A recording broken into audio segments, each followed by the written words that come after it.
আমরা তাকে বলি রাক্ষস, আমরা তাকে বলি খলনায়ক। সে সীতাহরণ করেছে, রামের হাতে বধ হয়েছে, কিন্তু রাবণ শুধু একটা দুষ্ট চরিত্র ছিল, নাকি সে ছিল এক পণ্ডিত যার পতন ঘটেছিল অহংকারের জন্য?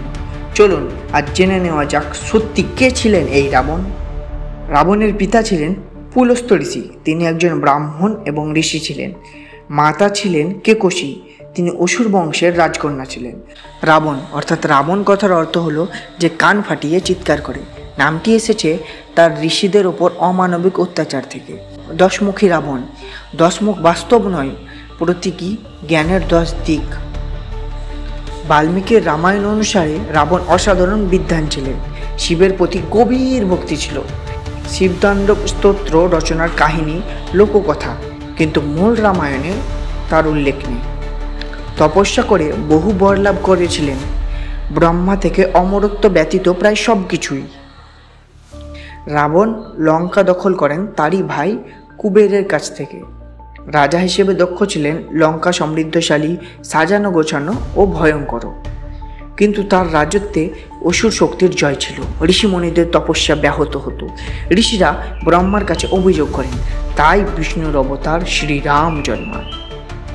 সীতাহরণের ঘটনা বাল্মীকির রামায়ণে বিস্তারিতভাবে আলোচনা আছে। শূর্পণখার নাক কাটা থেকে ঘটনার সূত্রপাত। রাবণ মারিচকে দিয়ে স্বর্ণ হরিণের ছল করে। সীতা একা হলে রাবণ এসে কৌশলে অপহরণ করে।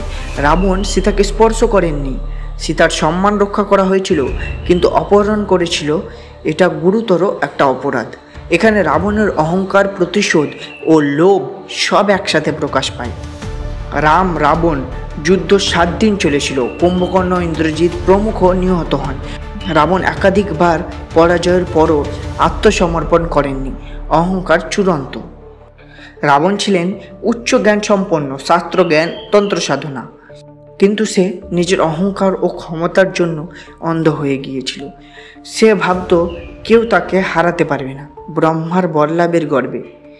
জ্ঞান থাকা মানেই যে মনুষ্যত্ব থাকবে তা নয়, এই শিক্ষা দেয় রাবণের জীবন। কিছু লোক সংস্কৃতিতে রাবণকে পূজা করা হয়, বিশেষত তামিল ও শ্রীলঙ্কায়। শ্রীলঙ্কায় রাবণকে রাজা হিসেবে সম্মান করার রীতি আছে, তবে এগুলো লোকবিশ্বাস।